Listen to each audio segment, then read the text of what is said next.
I'm Cynthia James, and this network is about changing lives one woman at a time.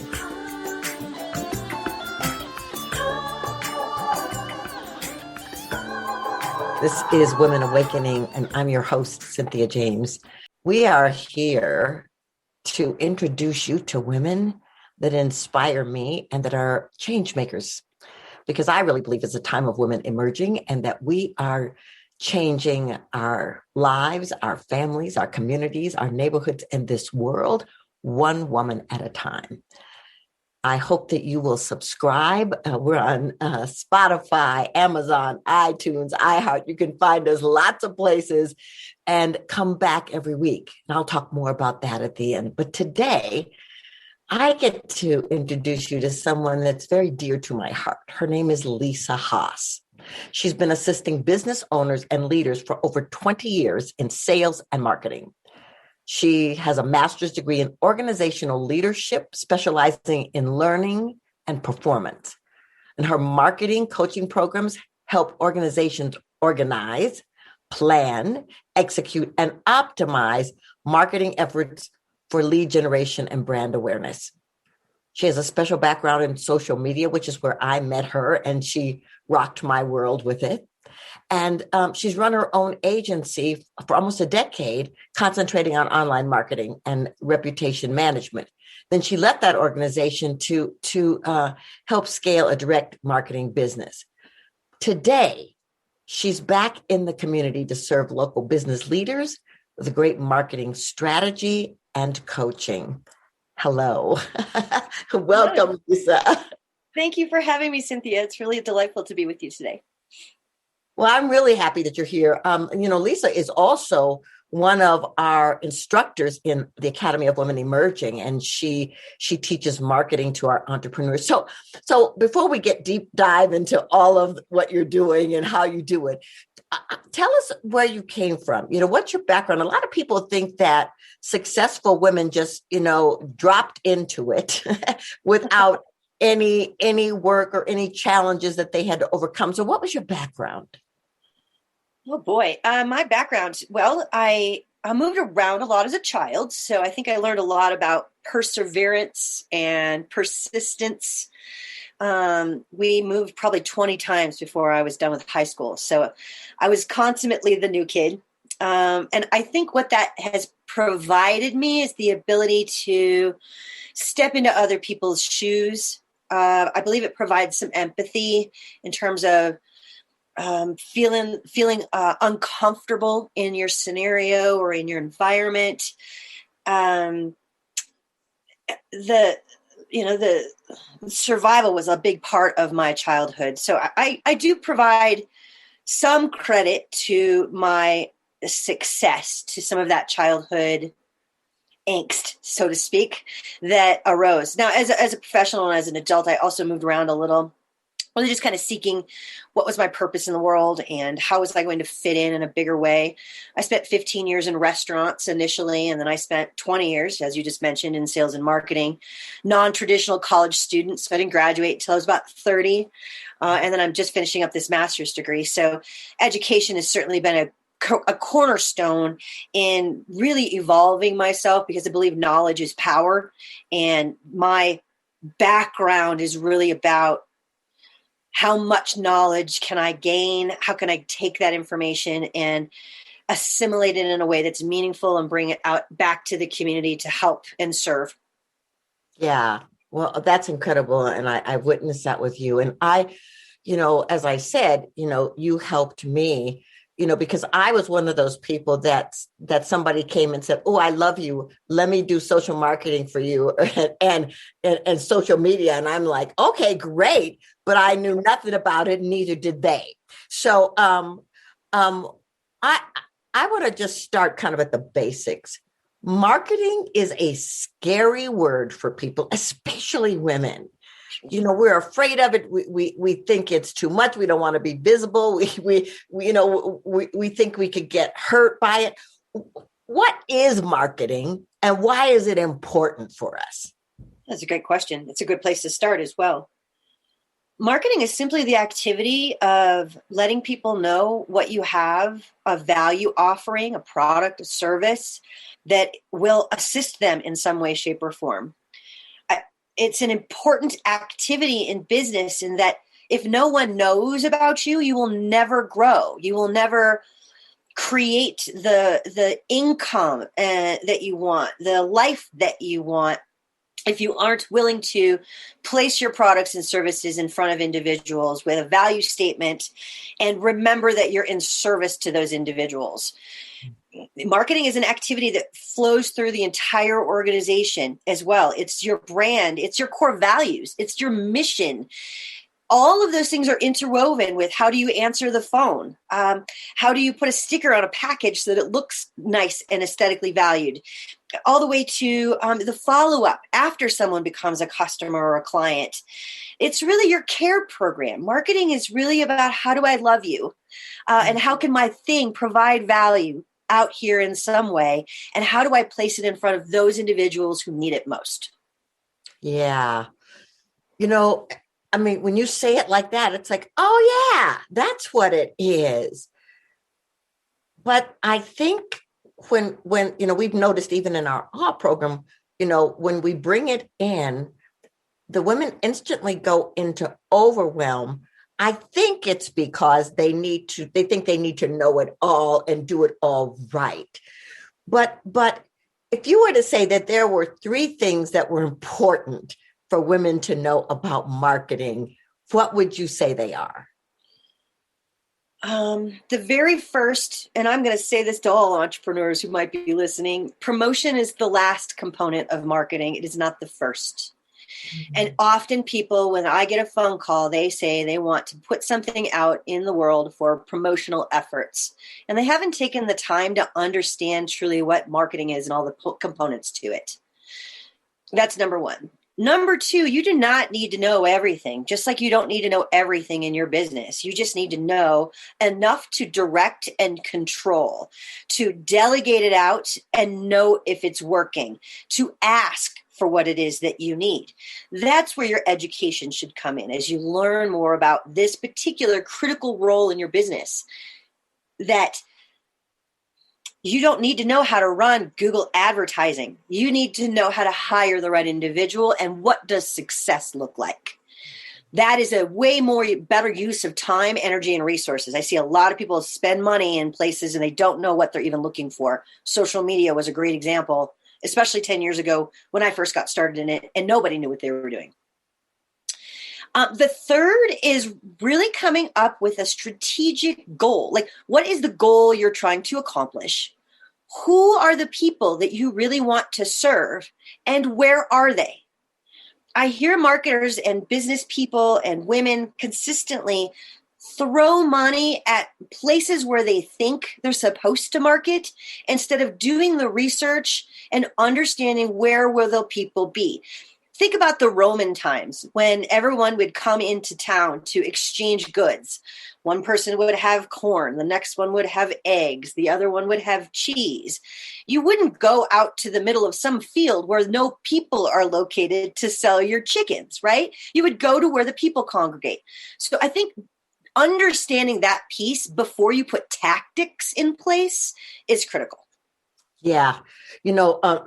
It's really interesting that you say that because I don't think I understood, first and foremost, what was the problem I was solving, who was my ideal client, and why was I the one to give it to them, the thing that they needed. And that thing that you talked about, spending so much money, just kind of throwing money away because you don't have the structure in place, is essential. Mm-hmm. So I happen to know that you are in the middle of reinventing your way of being and the way in which you support people. You're in a transition. So the first thing, before we get into what that is, what do you think is the most challenging thing for people in the middle of a transition? That's a really good question.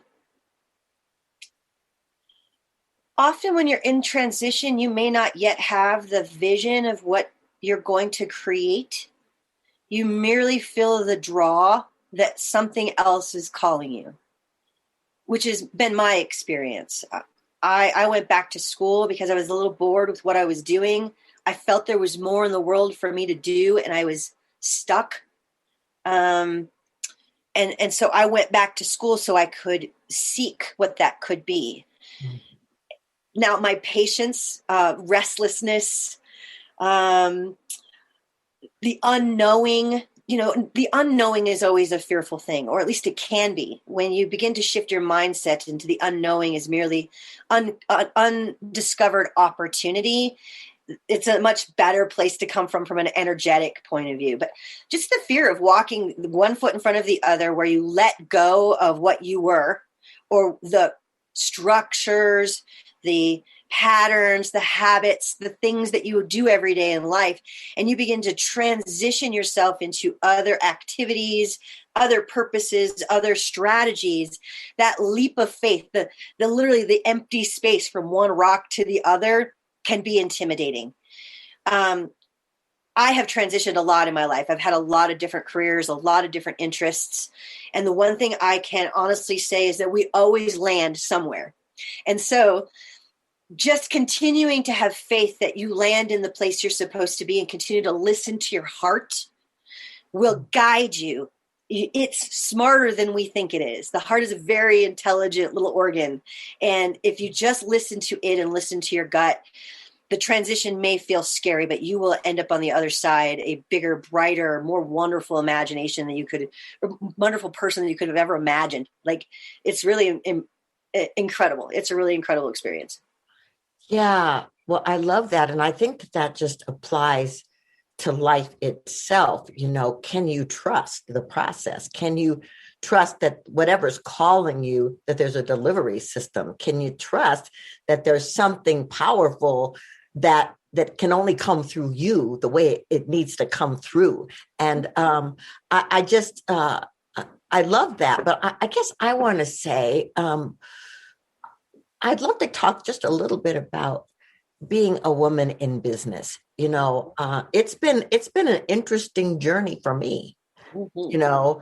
First of all, to understand that I didn't know what I didn't know. And second of all, how do I operate? What's the line I have to cross so that I'm not too aggressive, but I'm not, you can't walk over me, and you deal a lot with women in business. So talk to me a little bit about what you've noticed about women who struggle to be in business.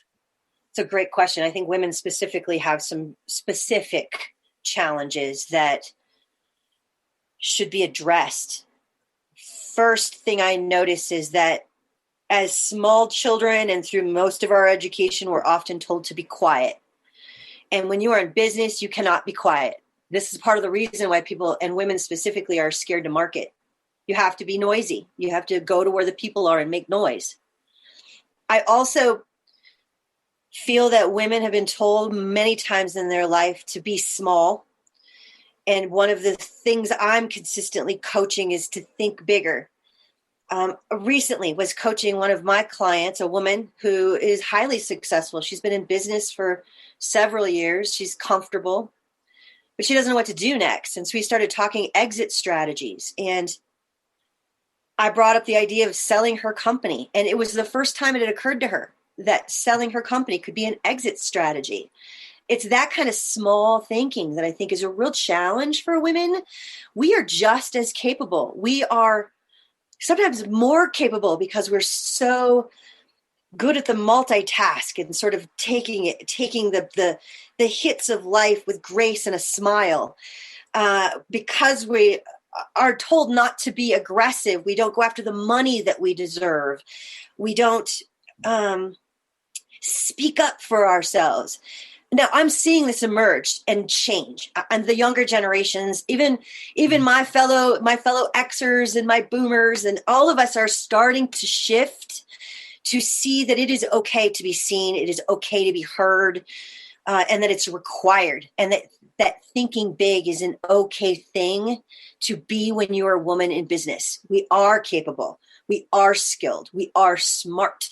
And that is, I believe, one of the things that is emerging for me as my next purpose to get very loud about, to really empower women to step out of the shadows and let's go out here and be great together. I just love that. Like I said at the beginning, I think women are emerging, and it's like finding our voices and bringing our light and shining is like the call from the universe. I guess as I'm looking at you, I guess I'm wondering, what is for you the biggest thing as you take your next step? What's the biggest thing for you? What's the biggest thing for me as a woman in business? Is that the question? Or life? You can.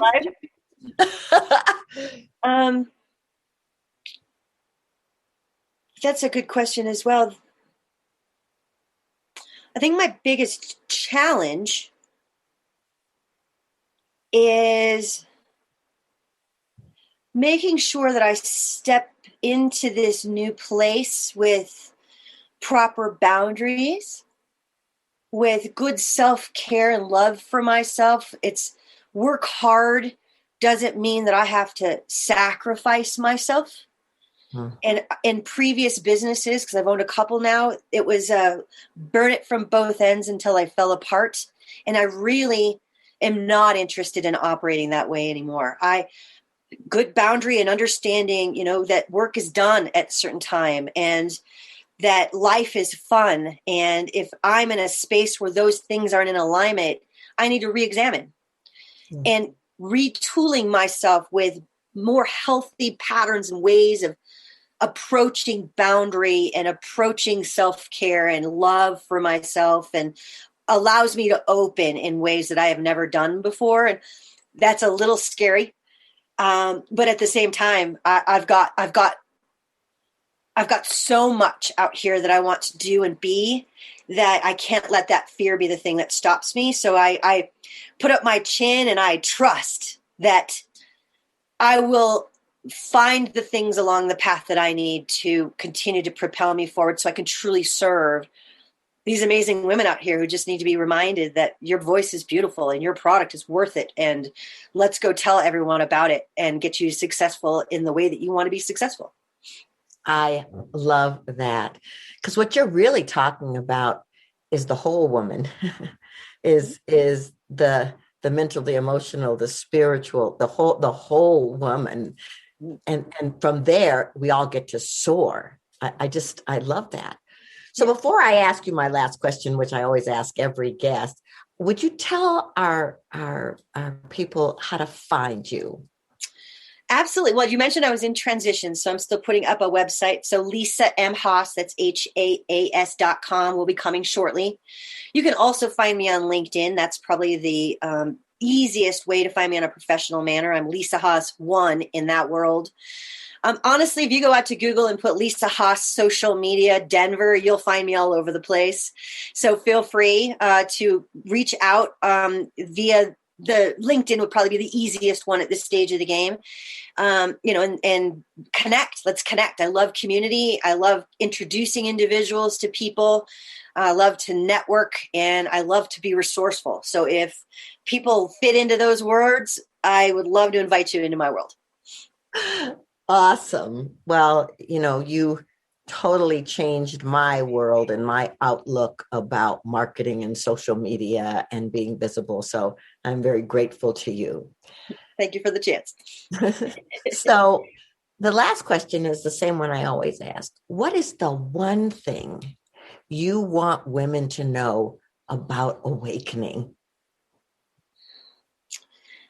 It's time. It is time. It is time for us to come together and make this world into the vision that we all know it is capable of. We are half this population of this planet, and it is time for us to step into that 50% role all the way with everything that we've got. Beautiful. All right, ladies, you heard it. It's time. It is time now. Thank you, Lisa Haas. Thank you for being here. Thank you for your brilliance. I'm so grateful. I'm grateful for you too, Cynthia. Thank you very much for the conversation today. So, ladies, we do these every week. I introduce you to amazing women who have had a vision and a dream, and they've stepped into it. So come back every week, subscribe to us. We're on YouTube as well. And really, pay attention to what these women are saying. They're giving you extraordinary tips on how to soar in your life. I'm grateful to be your host. I'm grateful to be here. And I want you to know that you are magnificent. You are dynamic. You are mighty. There is no one like you. You are an original imprint. It's time for you to soar. Have a great day, and I'll see you next time.